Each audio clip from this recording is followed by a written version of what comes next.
Sa masjid nagsala na naman sila guys. Pag tuwing Friday guys nandito ako. Ayan. Nasala sila. Ayan mga kapatid nating Muslim. 12:30 ata ang sala. So nandiyan sila lahat, yung mga amo ko. Anak ng amo ko. 3 sila. So kada Friday yan guys, pinagdadrive ko. Hindi na sila nagamit ng sasakyan. Tinamad na din, nasanay na din magpa-drive sa akin. Ayan, mga nakapark.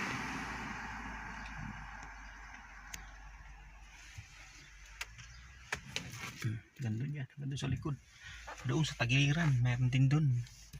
Gandun yan sa dulo doon, sa dulo. Ayan. Tapos doon, paikot doon, papunta doon yan.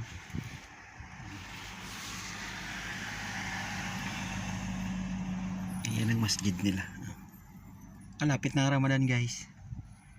10 days na lang guys, Ramadan na dito. So libre na naman yung pagkain dito guys. Mamimigay sila guys, araw-araw yan. Araw-araw namimigay sila ng pagkain. Libre yan guys ha. 1 buwan sila nagpapakain dito sa masjid na yan. So lagi ako dyan. Bago magkainan, napunta muna ako dun sa masjid ng biyanan ng amo ko, sa nanay ni madam. Masjid kasi lang sarili. So lahat ng driver doon napunta, kasama dun sa pagkain, kasama sa bibigyan, kaya lagi ako napunta dun. Kabsa yun guys, kabsa. Yan, dami silang magsasala guys. Kabsa yun ang Kingdom Tower guys.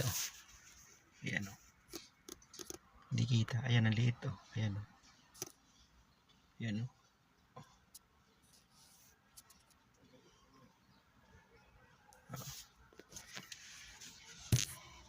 So hintayin natin guys mag Allahu Akbar. Dati punong-puno to nung hindi pa bukas doon sa kabila. May masjid din ka dyan sa dulo dyan. Bukas na siguro.